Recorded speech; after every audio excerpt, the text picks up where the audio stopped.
que é aquele jogo lá, aqui que você cria um vírus.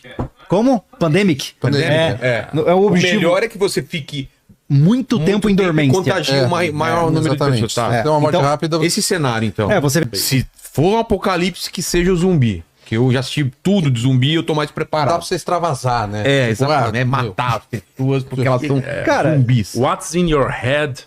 Zombie. Diferente de uma situação... Apocalipse irlandês. Diferente de uma situação nuclear, nós já tivemos ao longo da história humana muitas pandemias de caráter altamente mortal. Né? Temos aí um pouco mais de 100 anos atrás, de 1918, ali a gripe espanhola, que ceifou, estimado aí quase 50 milhões de vidas. Né? Então... Mas vamos imaginar um criado em laboratório, altamente contagioso...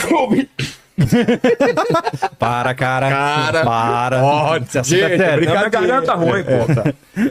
Aí altamente contagioso e que tem uma morte rápida aí. Então, e aí? Mas aí que tá. A morte rápida não é uma boa, não é uma boa estratégia. Você nunca jogou aquele... Como que é aquele jogo lá? Aqui que você cria um vírus. Como? Pandemic. O objetivo. O melhor é que você fique... Muito tempo em dormência. Contagia o maior número de pessoas. Tá? Então, uma morte rápida. Esse cenário, então. Você vê, por exemplo, recentemente, há alguns anos atrás, teve um pequeno outbreak, um pequeno início de algo relacionado à tuberculose na região da África Central.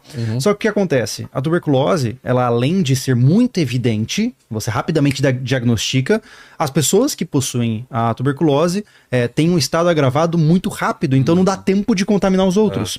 Do ponto de vista de sobrevivência virológica, ele perde. Mesma coisa do ebola, né? Também. Mesma coisa do ebola. Muito rápido. Você imagina o seguinte, esse vírus em 3 dias ele mata, sei lá.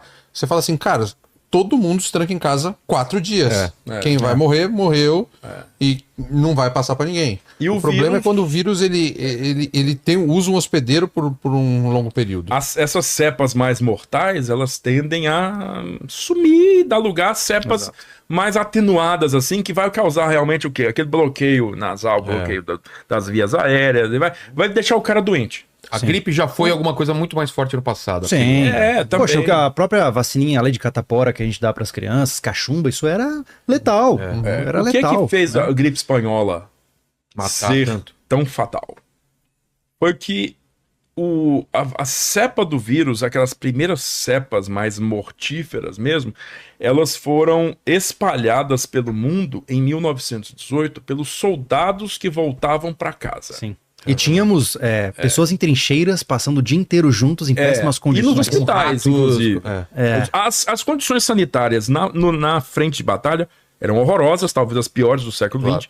E nos hospitais, basicamente a mesma coisa. Então, os hospitais superlotados, os caras ali contaminados com aquela cepa mortífera. Deu 1918, novembro, aquela pressa de levar todo mundo para casa, levou todo mundo para casa. E aí se espalhou nos países, né? Inclusive no Brasil. Foi espalhado. Mas depois de 1920, que foi a terceira e última onda que atingiu o Extremo Oriente, né? O Japão só foi atingido em 20. Essas cepas morreram e foram substituídas por outras. Tanto que se fala da cepa da gripe espanhola até 1954. Tem, se não me engano, até uma última pessoa que foi caso de gripe espanhola que foi enterrada numa região congelada, não lembro muito bem agora, que é um caso específico que ficou conservado, etc. Eu não sei muito bem por que essa ideia de conservar vírus, né? Ou qualquer tipo de ameaça nesse sentido. Mas agora a gente está enfrentando uma nova ameaça. Né, que é muito interessante, bom, não é interessante, mas é curiosa, é o fato de que com o degelo das regiões do permafrost, né, nós estamos agora encontrando material biológico de milhões de anos atrás. Milhares ou milhões. Milhares ou milhões, né? Milhões, e o mais interessante disso, novamente interessante do ponto de vista um pouco sombrio, é que ele pode liberar alguns patógenos que nós não temos nenhuma defesa contra. Justamente. Né? Mas aí, eu acho que no caso da pandemia, a gente sai um pouco do clickbait, de como sobreviver ao apocalipse nuclear, que você não vai sobreviver. E aí uma boa preparação pode te ajudar. Isso aqui é um exemplo legal, só pra gente entrar nesse aspecto, cara. É o seguinte, por exemplo, nós tivemos o evento pandêmico que assolou o mundo agora em 2020. Se você pegou Covid, você provavelmente teria morrido num evento sério. Por quê? Porque você teve alguma falha de procedimento de controle. Sim. Porque se você seguisse vamos dizer, uma disciplina laboratorial, mantendo-se distante de todo mundo, quarentena, enfim, se você não entrasse em contato com o ambiente onde o vírus está, você estaria bem. Então, se a gente assumir essa lógica, e se você tivesse um vírus de uma mortalidade como a gripe espanhola... Eu, por exemplo, já estaria morto porque eu peguei. Todo mundo aqui pegou Covid? Peguei depois. Peguei depois. Peguei aquela, como é que chama? Aquela que tinha um nome esquisito. Eu não sei se eu depois peguei... Depois da Delta? Omicron. Omicron. Omicron. Então, assim, é interessante entender isso, porque se nós pudéssemos assumir que seria o mesmo evento, muitos de nós aqui não estaríamos presentes, né? Porque é muito diferente de, acho que, de uma questão nuclear, que ela é muito visível e você já fala, nossa, apesar da precipitação já ser um negócio mais sutil, o vírus, você não vê. É invisível. Né? E você não tem a menor ideia. E existe um problema sério. Por exemplo, se você for exposto à precipitação nuclear e tá aqui na mesa sentado comigo, você pode estar sendo derretido por dentro e eu não vou pegar nada. Justamente. Agora, imagina, eu tô chega a minha mãe, né? Oi, filho, nossa, você viu que feio? E dá uma tossidinha, game over, morre também. Entendeu? Então é muito mais complicado quando se trata de prevenção, né? Mas existem meios. E aí a gente fala de preparação, de você ter o mínimo em casa para aguentar um tempo, né? E aí preparação, cara, a gente tá até falando no começo, assim, ela tem muitos mitos, né? E muitos erros no conceito. Tem muita gente que acha que os preppers são aqueles preppers americanos loucos, que isso é uma preparação. Tem muita gente que acha que... São os rednecks cheios de armamento. É culpa daquele preparados para o fim também, né, cara? Isso é uma disseminação do medo, tá? E eu sou totalmente oposto a isso. Quando você fala assim, se preparar, você tá vivendo medo, você tá disseminando medo. Cara, quando você faz o seguro do seu carro, você fica mais tranquilo? Exato. Claro que foi. Então, se você tem uma preparação, digo, um estoque de comida, de água, tudo, você vai ficar mais tranquilo também. Então é justamente o contrário disso.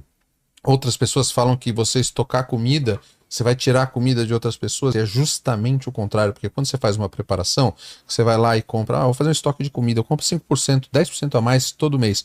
Sabe o impacto que isso tem no supermercado? Zero. Ele vai repor o estoque. Agora, se você não tem a preparação e começa uma pandemia, todo mundo corre para o mercado, sabe o que acontece? Acaba o papel higiênico. Porque todo mundo não sei por que compra papel higiênico. Mas também não sei. Eu não sei qual é essa pira. Eu também não. Bom, também. na verdade, existe uma explicação, cara, que é muito doida. É porque eu não sei se ela tem base, tá? Mas foi a única explicação que eu encontrei, que meio que rola aquela ideia de que, primeiro, higiene é importante, e segundo, que o papel higiênico é um dos materiais que você não consegue produzir sem processos industriais. E aí os caras saem comprando porque não vai mais ter. Eu tenho de revista aqui. Mas enfim, os caras, na hora da crise, eles limpam a prateleira. O cara que fez a preparação nem vai do mercado para não se arriscar.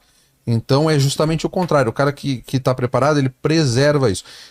Existe um outro ponto nessa história, que se todo mundo tivesse uma preparação básica, seja como os nossos avós. Nossos avós faziam, eu acho que minha mãe já fazia a compra do mês. Lembra da compra do mês? Sim, claro.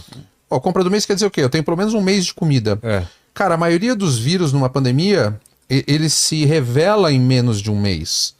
Então, se você fala assim, vamos ficar... Todo mundo tem comida em casa. Eu sei que isso necessariamente... Tem gente que trabalha no almoço para comprar o jantar. A gente não está discutindo esse caso. Mas quem tem essa capacidade... Vamos supor que chegasse uma pandemia agora. A gente precisa ficar todo mundo trancado em casa porque essa pandemia é altamente mortal e tal. Cara, se todo mundo tivesse essa preparação, a gente extinguia a pandemia no primeiro ciclo. Que ela não ia se transmitir de pessoa para pessoa.